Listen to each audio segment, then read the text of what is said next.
Hi, I'm Mike Whitley, Senior Manager of System Engineering for Cable Access here at Cisco. I'm here today to talk about how to change the split frequencies of our GS7000 optical nodes. I've got two different nodes here with me today, the new 1.2 GHz 4x4 segmentable GS7000 and the new 1.2 GHz fiber deep version of the GS7000. I'm going to spend most of my time on the fiber deep version, but knowing that the change of the diplexer split frequencies is virtually identical between the two different versions. I'll walk through the various steps of how to change the diplex filters, the low pass and the high pass filter, and show you how to reassemble. What you'll need for this is pretty simple. You'll need a small kit of parts that comes with a split kit upgrade, and you'll need a couple of basic tools. A Phillips head screwdriver, a flathead screwdriver, a 1/2-inch nut driver, and a pair of needle nose pliers. The process is pretty straightforward, and there's a kit of instructions that come with it. So first off, we're going to start with the node. First step is to take the cabling apart and stow those aside. Second step, we're going to loosen the RF module. There's a series of 7 screws that you loosen.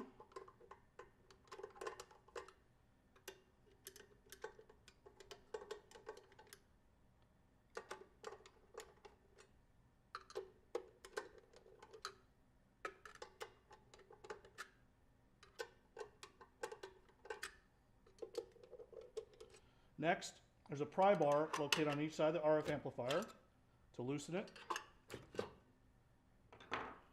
And then you simply remove the RF module from the housing. Now we're going to work on the back side on the reverse amplifier first. There's a low pass filter located on the reverse amplifier. And we're going to remove the cover to get to the access to the reverse filter.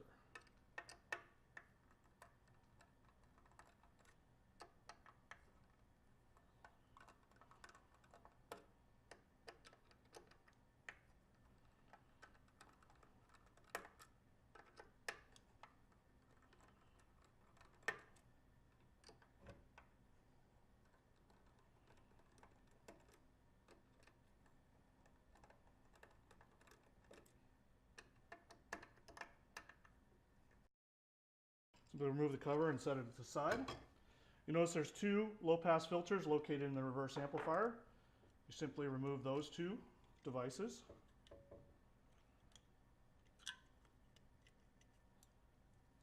And set them aside. And from your new kit of parts, you'll install the new devices.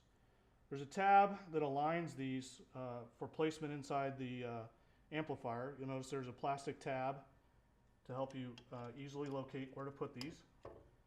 You simply install and snap down, and you reassemble the cover.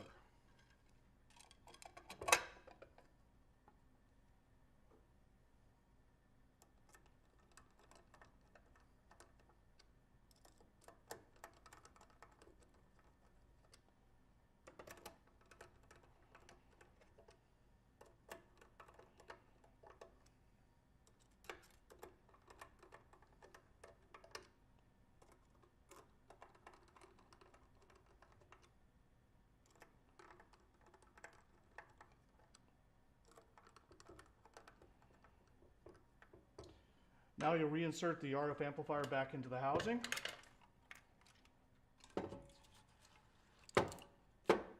Make sure it seats properly.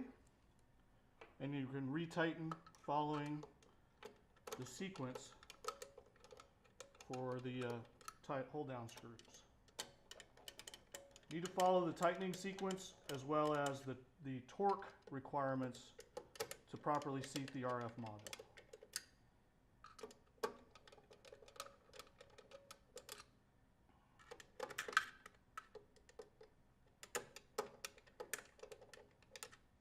Next, we're going to focus on the top side.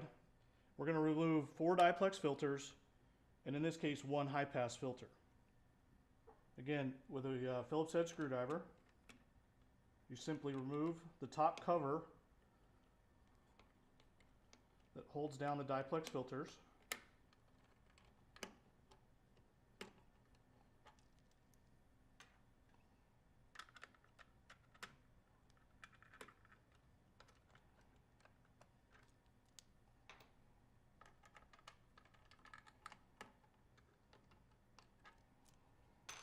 Next, using a pair of needle nose pliers, the diplexers are held in by a series of tabs. You squeeze the tabs firmly, and with the center post, the pair of needle nose pliers, you remove the diplex filter.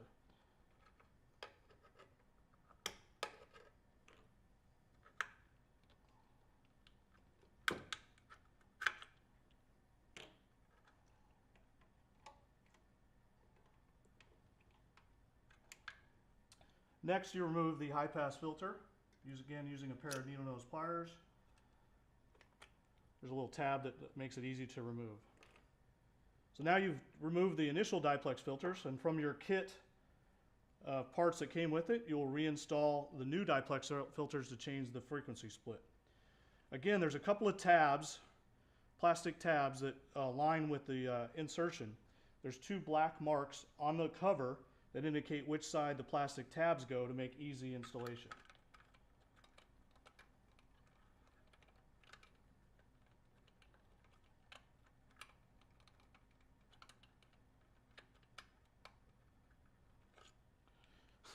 God, I hate this one. That's okay.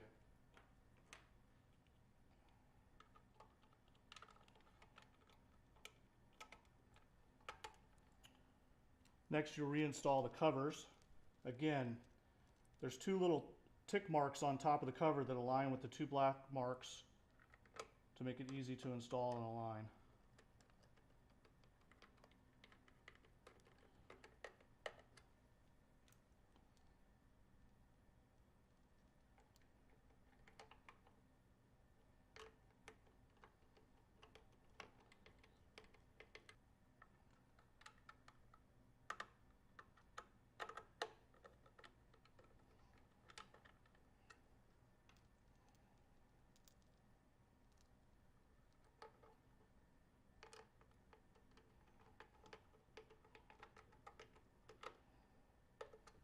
And the final step is to reinstall the high pass filter.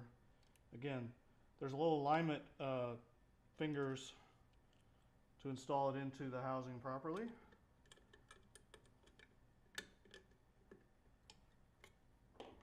And then you've reinstalled the diplexers and the high pass filter. Last step is to reinstall the cabling.